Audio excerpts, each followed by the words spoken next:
JEE main ఫలితాల్లో ముగ్గురు తెలంగాణ విద్యార్థులతో 100% తెలంగాణ ఫస్ట్ నారాయణదే. బంగారం పరిస్థితి ఏంటి? మార్కెట్లో ధరలు పడిపోతున్నాయి 2 రోజులు, మళ్ళీ ఒక రోజు కొంచెం పైకి వెళ్తున్నాయి. లాస్ట్ 2 నెలల నుంచి గమనించి చూస్తే కనుక బంగారం మార్కెట్లో పెట్టుబడులు పెట్టాలా వద్దా అనే సందేహం ఒకవైపు, ఇంటి అవసరాల రీత్యా కానీ శుభకార్యాలు ఉంటే కానీ బంగారం కొనాలా వద్దా అనే సంశయం మరోవైపు. వీటన్నిటికీ పరిష్కారం ఎప్పుడు దొరుకుతుంది? కేవలం ఇరాన్ యుద్ధంతో ముడిపెడితే సమస్యకు పరిష్కారం దొరికే అవకాశాలు ఎంతవరకు ఉన్నాయి? విశ్లేషించే ప్రయత్నం చేద్దాం. మనతో పాటు మార్కెట్ అనలిస్ట్ ప్రశాంత్ గారు ఉన్నారు. ప్రశాంత్ గారు నమస్తే. ప్రశాంత్ గారు, బంగారం అనేది ఒక నిశ్చితమైన పెట్టుబడి, ఎలాంటి పరిస్థితుల్లో అయినా కానీ మనల్ని ఆదుకుంటుందని ఒక నమ్మకం ఉండేది. అది దాదాపు 2 లక్షలకు వెళ్ళిన తర్వాత ఇది అద్భుతమైన పెట్టుబడి అని అనుకున్నారు అందరూ కూడా. ఈ 2 నెలల నుంచి మాత్రం అసలు ఒక అయోమయమైన పెట్టుబడి అనేటువంటి అభిప్రాయం వస్తుంది. ఏం జరుగుతుంది మార్కెట్లో? యుద్ధం జరుగుతున్న టైంలో రైట్ పడిపోతుంది, అంతా ప్రశాంతంగా ఉందనుకునే టైంలో మళ్ళీ పైకి వెళ్తుంది. ఏంటి బంగారం పరిస్థితి?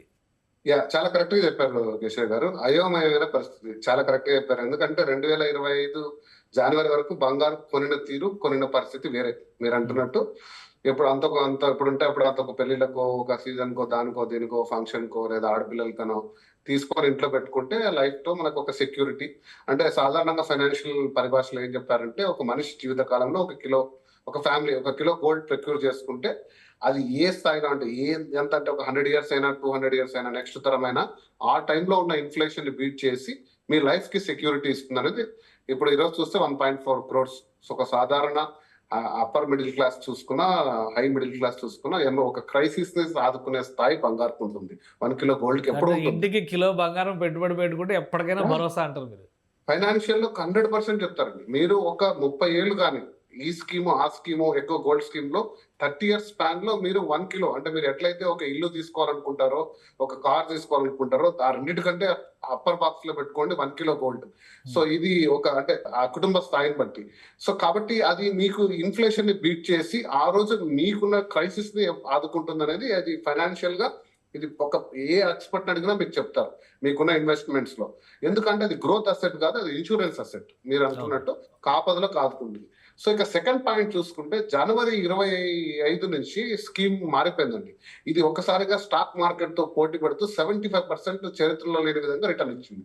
సో ఒక్కసారిగా రిటర్న్ ఇచ్చేసరికి అమాంతం ప్రపంచంలో ఉన్న ప్రతి ఇన్వెస్టర్ వైపు, అంటే స్టాక్ మార్కెట్ లో రోజు స్టాక్ కొనేవాడు కూడా ఈరోజు ఫోన్ పే అది తీసుకొని 10 రూపాయల గోల్డ్, 20 రూపాయల గోల్డ్ ఇన్వెస్ట్ చేస్తే ఇంత రిటర్న్ అంత రిటర్న్ చూసుకున్న సందర్భంలో ఒక ఫైనాన్షియల్ ఇన్స్ట్రుమెంట్ గా మారిపోయింది. కాబట్టి మనం కూడా ఈ వీడియో చేస్తున్నాం. ఎందుకంటే అవేర్నెస్ పెరిగిపోతుంది, ఆసక్తి పెరిగిపోతుంది. అసలు ఏం జరుగుతుంది, ఎప్పుడు పెరుగుతుందా లేదా అని. కాకపోతే నేను ఈ డిస్క్లైమర్ ఏంటంటే, ఇండిపెండెంట్ గా నేను అనాలిసిస్ చేస్తాను మార్కెట్ ని. కంప్లీట్ గా ఎలా పెరుగుతుంది, సందర్భాలు, ఫ్యాక్టర్స్ చెప్తాను, అవేర్నెస్ చెప్తాను.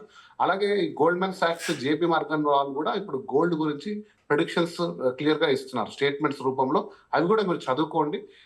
డిసెంబర్ 2026 కి corrected gold price Goldman socks వాళ్ళు అందిస్తుంది $6,300 పర్ ఔన్స్. అంటే దాదాపుగా 2,30,000 నుంచి 40,000 పర్ 10 grams. సో ఈ రోజు 1,52,000 ఉంది మనం మాట్లాడుతున్న టైము.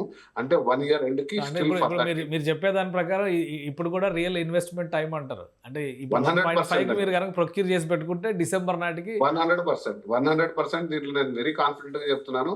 ఎందుకంటే just federal reserves rate cut చేయకుండా 8 నెలలుగా హోల్డ్ చేసుకుంది. ఆయిల్ ప్రైసెస్ పెరిగి హై ఇన్ఫ్లేషన్ వల్ల ఫెడ్ రేట్స్ కట్టట్లేదు. 3.75% యుఎస్ ట్రెజరీ బాండ్స్ మీద రిటర్న్ ఇవ్వడం అనేది ప్రపంచంలోనే ఆల్ టైమ్ హై. అలా ఇవ్వలేరు వాళ్ళు కూడా, ఎక్కువ రోజులు అన్ని రోజులు పెట్టలేరు.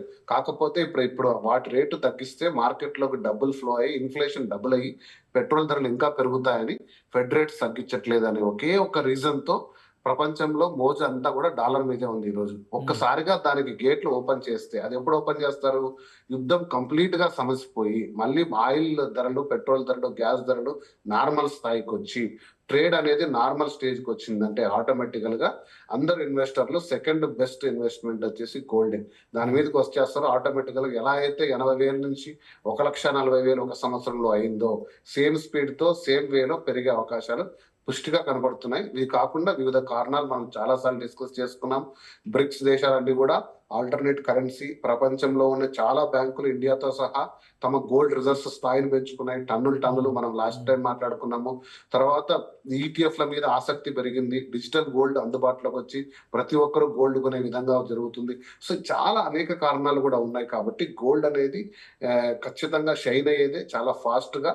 కాకపోతే ఇప్పుడు స్పీడ్ బ్రేకర్ల మీద నడుస్తుందండి కాబట్టి అయోమయం అలా కానీ ఇప్పుడు జరుగుతుంది. ఇప్పుడు ఇప్పుడు ఒకవేళ ఇన్వెస్ట్మెంట్ పెట్టాలంటే కూడా ఓన్లీ గోల్డ్ మెటల్ రూపంలో ఇన్వెస్ట్మెంట్ పెట్టాలా? మీరు అన్నట్టుగా ఈ ఆప్షన్స్ చాలా ఉన్నాయి, బాండ్స్ కానీ డిజిటల్ గోల్డ్ కానీ, వీటి వైపు వెళ్ళడానికి అవకాశం ఉందా? సో మంచి ప్రశ్న అండి. ఇది ప్రతిసారి తెలుసుకోవాల్సిన అంశము. ఖచ్చితంగా గోల్డ్ ఎప్పుడు కూడా మీకు బెస్ట్ ఇన్వెస్ట్మెంట్, మనకు హ్యాపీనెస్ ఇచ్చే ఇన్వెస్ట్మెంట్ ఆభరణం. కాబట్టి చక్కగా ఆభరణాలు కొనుక్కోండి. కాకపోతే వెళ్ళి దాని మీద మీరు ఈ తరుగు తర్వాత మ్యానుఫ్యాక్చరింగ్ కాస్ట్ డబ్బులు వేస్ట్ చేసుకోకూడదు. అంటే గోల్డ్ స్కీమ్ లో తీసుకోండి. 12 నెలల కాలంలో ఏ షాప్ లోకి వెళ్ళినా కేవలం గోల్డ్ మాత్రమే ఆ రోజు యాడ్ చేసి without making charge, without VAT మీకు ఆభరణం ఇస్తారు 12 months తర్వాత. దానివల్ల మీకు ప్రైస్ యావరేజ్ అవుట్ అవుతుంది, మీకు మేకింగ్ కాస్ట్లు పోతుంది. గోల్డ్ ఏదైతే పెరుగుతుందో దాని అడ్వాంటేజ్ తీసుకుంటారు. ఇది బెస్ట్ వే. అదే 24 క్యారెట్స్ డైరెక్ట్ గా వెళ్ళి కొనుక్కోండి, మీ పాన్ కార్డ్ సబ్మిట్ చేసి. అది కూడా అనదర్ బెస్ట్ వే.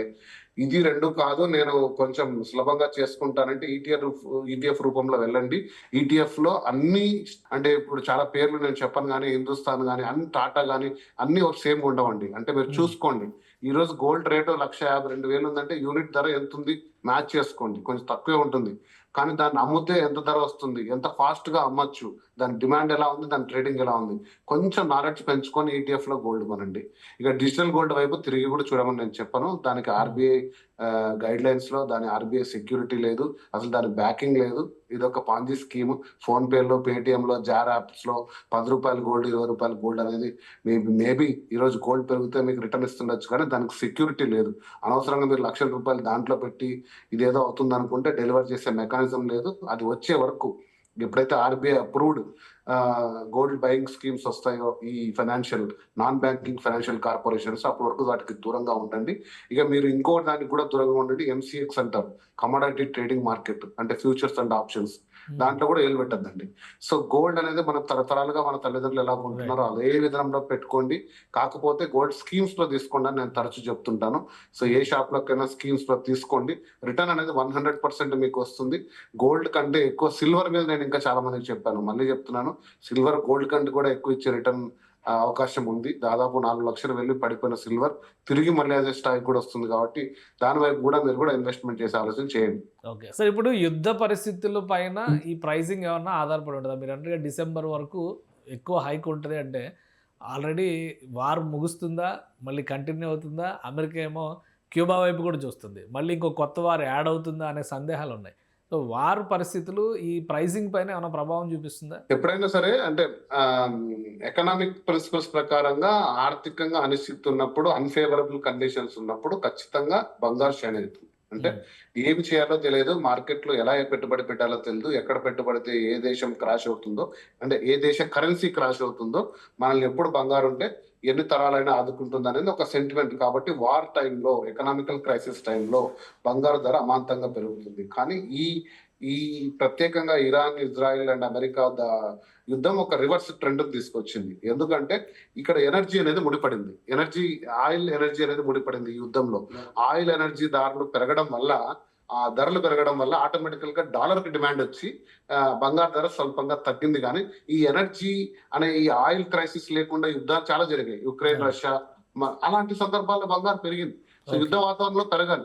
సో యుద్ధంతో సంబంధం లేకుండా ఇక్కడ ఆయిల్ అనే అంశం ఒకటి వచ్చి, ఇన్ఫ్లేషన్ అంశం వల్ల డాలర్ బలపడడం వల్ల బంగారు తగ్గింది. కానీ అదర్వైజ్ యుద్ధ వాతావరణంలో ఎప్పుడు బంగారు షైన్ అవుతుంది. లేదంటే సేఫెస్ట్ ఇన్వెస్ట్మెంట్ అంటారు అది.